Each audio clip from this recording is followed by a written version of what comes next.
Good morning. It's Monday, the 3rd of November, and this is Govindraj Ethiraj broadcasting and streaming weekdays from Mumbai, India's financial capital, where it is still raining. And let's see for how long. The take: robots are coming for our jobs. A ubiquitous part of many middle-class Indian homes is domestic help, for many an extended part of the family. The help's principal jobs have involved sweeping, mopping, and washing dishes for almost time immemorial. Now, there is considerable discussion about artificial intelligence taking away jobs, which in all probability they will, though the extent is still being worked out. Industry is nevertheless gearing up for this shift in many ways, including by reskilling its workforce, even as policymakers attempt to frame policy to address this shift. But another kind of job increasingly under threat and less discussed right now is the more menial, repetitive physical task, both in factories and homes, like factory workers who pick, sort, pack, label, and place or retrieve goods, or household help who sweep, clean, and wash dishes. An upcoming wave of robotics, which is getting more sophisticated and accessible at the same time, could cause tectonic shifts in this segment of the job market. Domestic work is classified as informal by the Periodic Labour Force Survey of India. There are about 4.75 million domestic workers in India, according to official statistics. Only 10 of the 31 states and union territories of India have included domestic workers in the Schedule of Minimum Wages Act. Now, these numbers don't seem high. I'm talking about the number of workers, but officials' estimates are contested, and the figures suggested to counter that can go up to almost 10 times.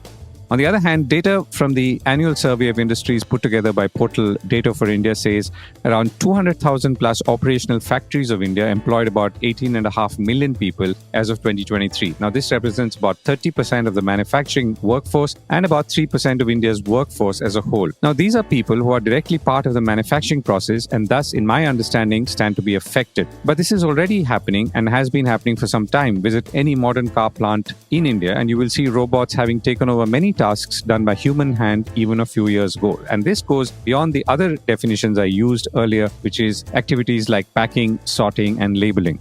And here, companies like Amazon are driving change at scale. The e-commerce giant started a big thrust into robotics in 2012 when it paid $775 million to buy the robotics company Kiva, thanks to which robots have begun roaming Amazon's warehouses for several years, which in turn have got more sophisticated by almost the day. In 2 years' time, Amazon will avoid hiring 160,000 more workers, according to a New York Times report, and eventually it believes, that's Amazon, it can automate up to 75% of the company's operations. And in June, as Professor Scott Galloway, author and professor of marketing at NYU Stern School of Business, points out, Amazon deployed its millionth robot worker, putting the company on pace to have more robots than humans in its warehouses by year-end. Amazon, by the way, and this is the important number here, employs about 1.5 million people globally and recently announced it was cutting around 14,000 corporate jobs. Professor Galloway believes a reduction in warehouse workforce is now imminent. Amazon is not alone. DHL, for example, as a logistics company, is increasingly roboticizing its warehouses, which serve customers in the e-commerce and other spaces. Conversely, a lot of innovation that's happening in robotics is actually aimed at logistics companies like DHL, which brings us back to homes. Maya Kakmak, professor at the Paul G. Allen School of Computer Science and Engineering at the University of Washington, in an article for the Institute of Electrical and Electronics Engineers recently wrote that if machines could match human form and function, they could simply step into human jobs without requiring us to change our environments. She was referring to humanoids, the next level, so to speak, and also Elon Musk's grand vision and promise for Tesla. Yes, he's already moved on from cars. Now, if humanoids could do everything people can, then in theory they could replace workers on the factory floor or in warehouse aisles, she says. It's no surprise then that many humanoid companies are targeting what they believe are sectors with labor shortages and undesirable jobs, manufacturing, logistics, distribution, retail as near-term markets. Then she says, it is factories first, homes next.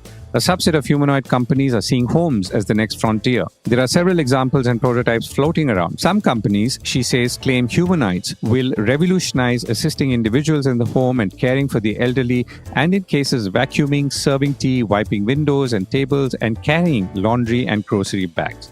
Speaking of vacuuming, those machines are already here in many homes across India. An article in Times of India in July quotes retailers and companies like Eureka Forbes saying sales of robotic vacuum cleaners, Roomba is a popular one, are rising dramatically in the last 2 years. The reasons range from unavailability of domestic help to sheer convenience. The TOI article quotes a Pune resident saying she bought a robotic home cleaner online last year because it was tough to get house help to come at a convenient time. Another one says robotic cleaners were available only overseas, but now cheaper ones, including ones at about 15,000 rupees each, are available in India. From my own experience, robotic vacuum cleaners which sweep and mop floors autonomously are quite effective. It is evident that the cost will come down further. The intelligence driving these machines will improve, as will the machines themselves, and thus, over a longer term, reduce the need for manual labor.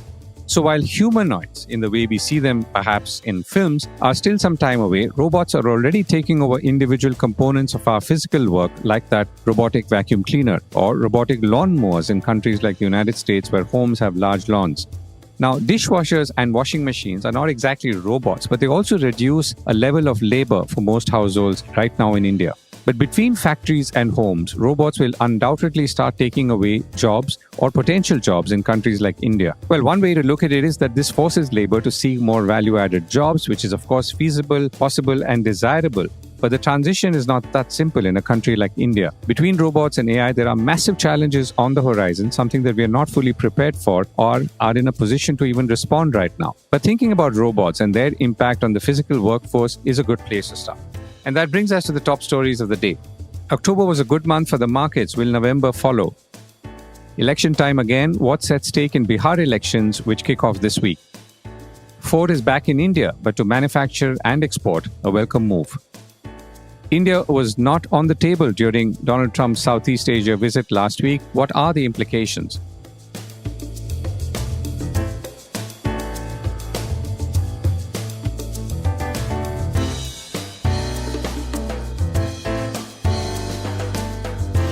This is the Core Report with Govindraj Ethiraj.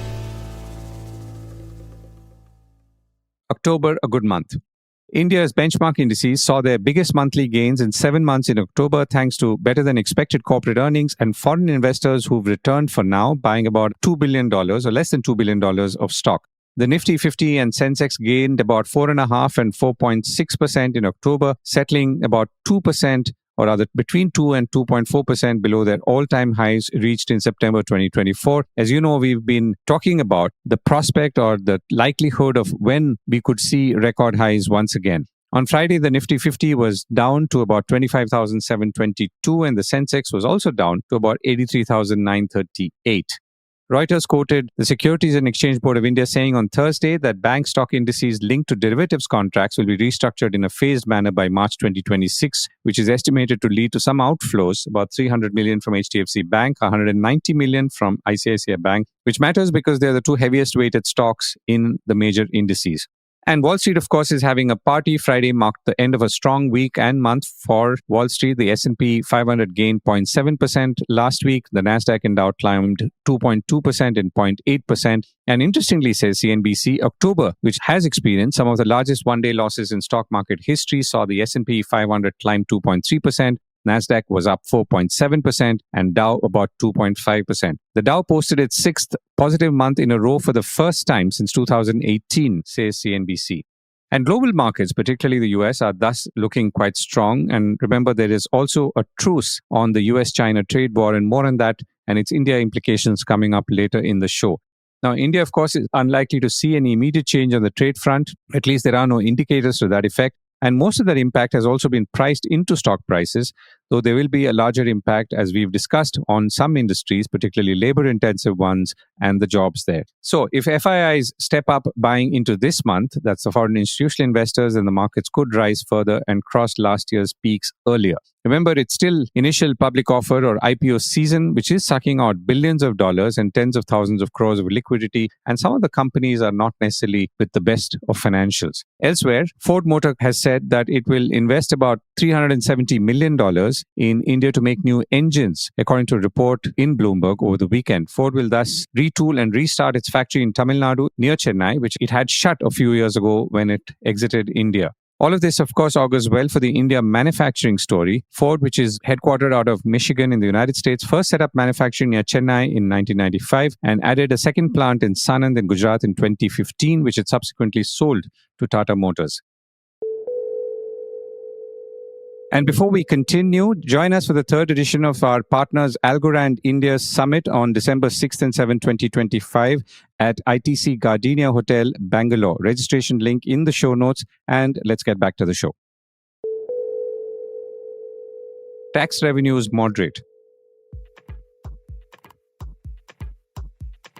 Growth in India's net revenues from the goods and services tax dropped to 0.6% year on year in October, the slowest so far in 25-26 as businesses adjusted to the recent GST rate cuts and the government processed higher refunds, according to a report in Business Standard. In absolute terms, net collections remain strong at about 169,000 crore rupees or 1.69 trillion rupees, making October the third best month after April and May. Gross GST receipts for October stood at about 1.96 trillion rupees or 196,000 crores, an increase of 4.6% year on year, thanks to strong import-linked collections, which grew about 13%. Tax experts who the Business Standard spoke to said the soft print was because of the rate-induced recalibration by businesses and postponement of supplies in the run-up to the revised GST slabs from September 22. Meanwhile, a report by economist Garima Kapoor at Elara Securities says the government continues to drive capital expenditure with an aggressive spending growth of 9% year on year versus negative 0.4% in the first half of 24-25. The robust momentum in spending is likely to support domestic growth in 25-26, that's the current year, amidst global headwinds. It's elections in Bihar. It's election season and elections in Bihar are coming up this week, starting Thursday, November 6th and on till November 11th. So what's at stake? Bihar, as columnist and author Shankkar Aiyar pointed out in a recent column, matters because it is home to the youngest population in India with a median age under 25. It also matters because, as he says, it punches way below its young demography on the GDP scale. Bihar is home to about 130 million people, roughly a tenth of India's population, but contributes only around 3.2% of India's overall economy.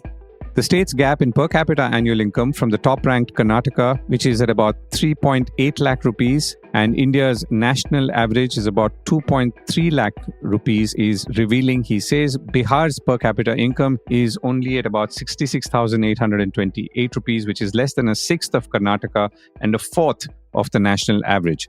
Now, how much will all of this matter in the elections that are coming up, and will a new leadership in the state, if there is one, change things? I began by asking Shankkar Aiyar how he has been seeing the changes in Bihar over the years and whether he saw any shift in prospects. If you look at it, Bihar's population, it would be probably France and UK combined. And the India story is basically based on demography. That as we have a younger population, more working people, we will produce more, consume more, invest more, and stuff like that. But Bihar is a kind of outlier in this. For over 25 years, it has had a stable government. I mean, Nitish Kumar has been there since 2005, so 20 years flat out. And it has all the resources to sort of build the agrarian to manufacturing transition. And yet, most young Bihar boys are all going outside Bihar to find work. The point that I made in my article is that if a tenth of the population is punching way below its weight, then India's overall economic growth and its social and political stability is going to be consistently shackled. There is another thing here that worries you. If a state has such low per capita income and its districts have even lower per capita income, I mean, there are 3 or 4 districts, Shivhar and others, who have a per capita income of about 22,000, that is simply not justified. There is something going wrong there. There's some issue. So my assessment is that the state has been robbed of its capacity. In 2001-2, along with Bibek Debroy and others, I had done a study on India's 100 worst districts. That was the United Bihar at that time with Jharkhand, and there were about over 30 districts in that. Most of these districts are still in the aspirational districts list of Government of India, which means that there's not much change there. And this has been the story of Bihar since 1960-65 from the Patel Committee report, which is when they first tried to industrialize Bihar and didn't work. For instance, Govind, one of the advantages or competitive edges that Bihar has that it has plentiful water, decent soil quality, lot of agricultural crops. So you would think that food processing will work. And in fact, 28 licenses were issued for sugar mills. Only one went online, and that too has closed. So, this is why I called my piece the wasteland of politics. I mean, there is something really rotten in the politics of the state. I mean, it's not the only state which has this caste based political issue. There's much more, and this is why I think that the only way to rescue Bihar would be to sort of review the state's capacity to execute anything. Right. And, one of the things you pointed out is that schools, a third of Bihar's villages don't have primary schools, 40% lack upper primary schools, and only about 8.5% have secondary schools.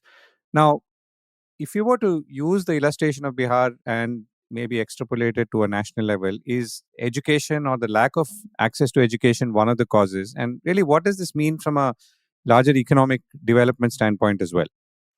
I did this comparison. I wanted to see when India's per capita income was 66,000, which is the per capita income of Bihar. And that was sometime in 2012. And then I went back further. So Bihar has been consistently about 10, 12 years behind India in all the parameters. And that's the average, behind the Indian average. Indian average per capita. So if you look at the educational attainment data of Bihar, they did a social caste census couple of years back in the reservation drama. And only 15% of people in Bihar have a school leaving certificate, which is class 10. I have seen some of the most sordid statistics of India. Even I was shocked when I saw that. How can a state 80 years almost into independence, 78 years, have only 15% of the population who are schooled? And the dropout rate must be phenomenal. So, what's happening to all the budgeting? What's happening to all the spending? Now, if you ask people in Bihar, they say that roads have improved. The rural electrification program, which is one of the grand successes of the past 10 years, has happened, and there's water in the taps. Beyond that, they are unable to name a single achievement of the politics of past 20, 25 years. And this has got to do with the leadership, political leadership. It has also got to do with the bureaucratic leadership, and that it falls off the national focus. I mean, I always say that India is a democracy one day in 5 years. That's the day we vote. And the other days, you're a monarchy. And depending on the quality of politics of the state, it's a benign monarchy or a malign monarchy. In Bihar's case, I think it's something worse. This is like a feudal, the people are the vassal state of the politics of Bihar. I mean, this is really sad. And I write on Bihar regularly. I follow what's happening in Bihar because of my interest in the state. I mean, imagine this, Govind. This is the state which had Nalanda, one of the top most universities in historic times. And you have a situation where barely anybody is a graduate, 4% have government jobs, salaried jobs are only 11%. This is really something. I mean, all of this campaigning, all of these promises that they are making, 10,000 rupees to women, jobs in every household by the RJD, 1 crore jobs by the NDA, all of this, what does it show? That you have to promise so much because you haven't done anything. It's a sad spectacle. Right. And looking ahead, so let's say the BJP were to be elected, as in not directly, of course, but with its partners. Now, could that change things because this is a government that's also in power at the center? Or the larger question, can a change in the political mix at the state's leadership change anything going forward?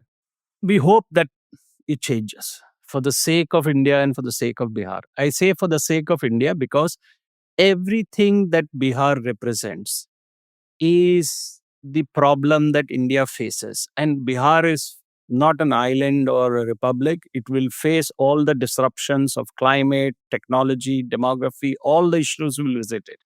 And so governments in Delhi have to recognize that this particular province has to be lifted.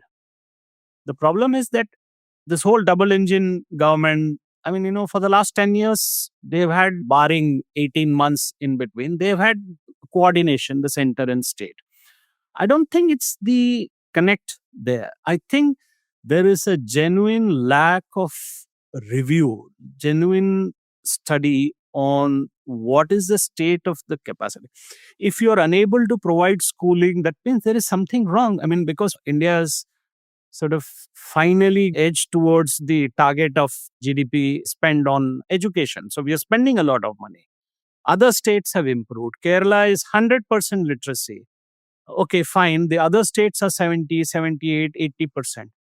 Why would Bihar lag behind? I mean, where is the politics in preventing people from being educated? So I think this is actually a socio-economic puzzle. Right, Shankkar. On that note, thank you so much for joining me. On that not too optimistic and dismal note, I am sorry. I mean, there's no better news. I hope things change. I hope they put up something, maybe create public-private partnerships to enhance state capacity district-wise, maybe use corporates to fund CSR into the state. I mean, there are many things that can be done. Let's hope they get it done. Right. Shankkar, thank you for joining us today. Thank you, Govind. Trump in Asia. Last week saw US President Donald Trump swinging through Eastern Asia in a 5-day trip. President Trump stopped in Malaysia, that's in Kuala Lumpur, Japan, and South Korea. Over the first 4 days in Malaysia, he secured access to critical minerals and also made progress towards trade agreements with other countries in the region. He was there, of course, for the 22nd ASEAN Summit on the 26th of October. And Indian Prime Minister Narendra Modi, who was supposed to attend physically, did not and attended only virtually, a move that everyone noticed and subsequently commented on later. Back to Trump in Japan, he met with newly elected Prime Minister Sanai Takaichi, who also became the latest foreign leader to nominate him for his Nobel Peace Prize. Trump's meeting with Chinese leader Xi Jinping in Busan in South Korea, the last leg of the trip, was however different, and we've already talked about how there was almost no chemistry evident in that meeting, thus portending trouble around the corner. So where does all of this leave India? I reached out to Indrani Bagchi, CEO of Ananta Aspen Center and columnist on international affairs with the Times of India and Economic Times, and I began by asking her what were her takeaways from Trump's visit to Asia. Frankly, this is his first real engagement with Asia. He has traveled to Europe a number of times, but he hasn't been to Asia.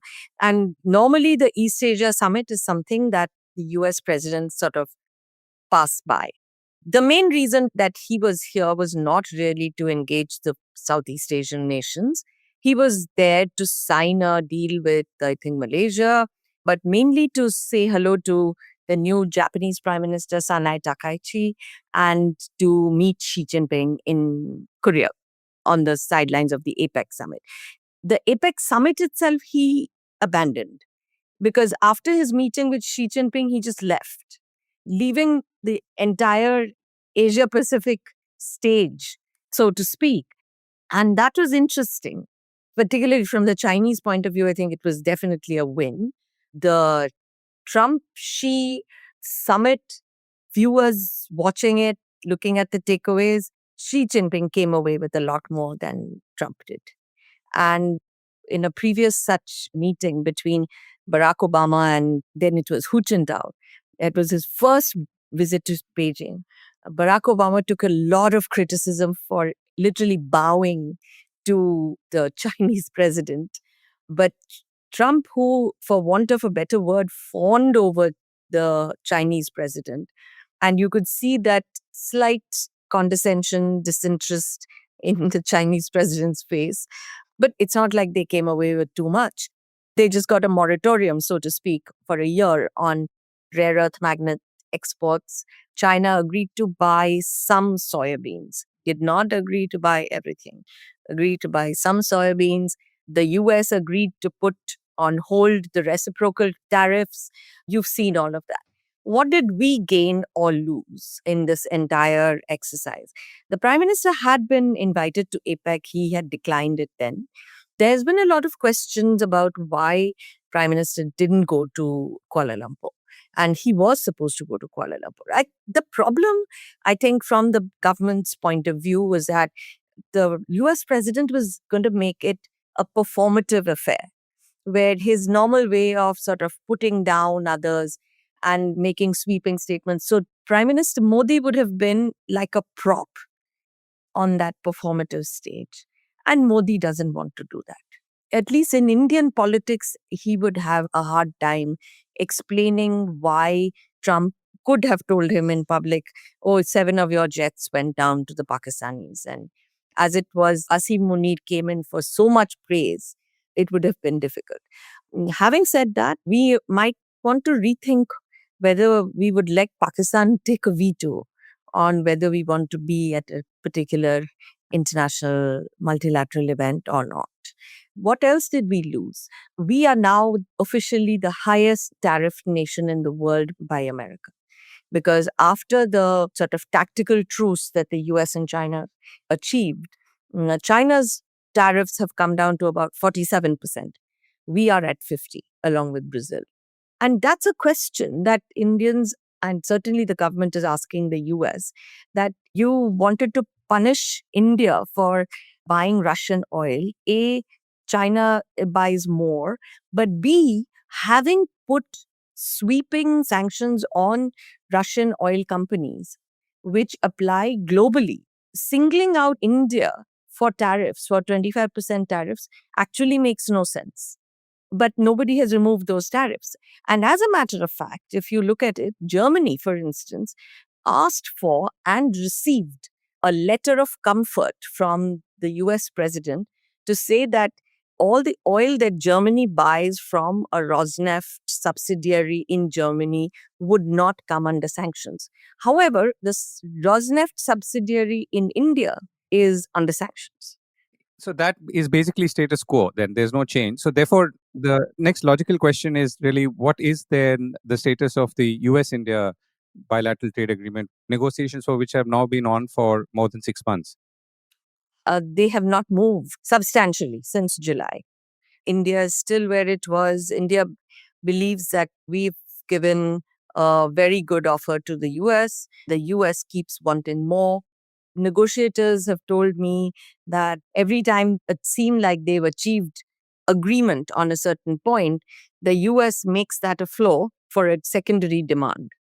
These things are all becoming problems. So everybody's sort of holding their nose and hanging on to where they were until some degree of a political understanding is achieved. And no political understanding is achieved because neither Trump nor Modi are going to sit across each other. Modi doesn't negotiate.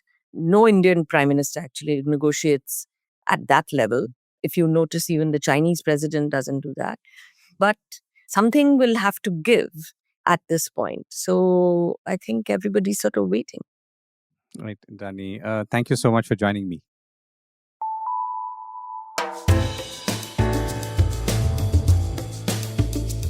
That was the Core Report with me, Govindraj Ethiraj. Do stay connected with more of our coverage at the Core. You can check out our website or sign up to our newsletter for our exclusive stories, one in-depth feature a day on www.thecore.in. Do also track us on LinkedIn, where we usually post synopses or extracts of our top stories and interviews.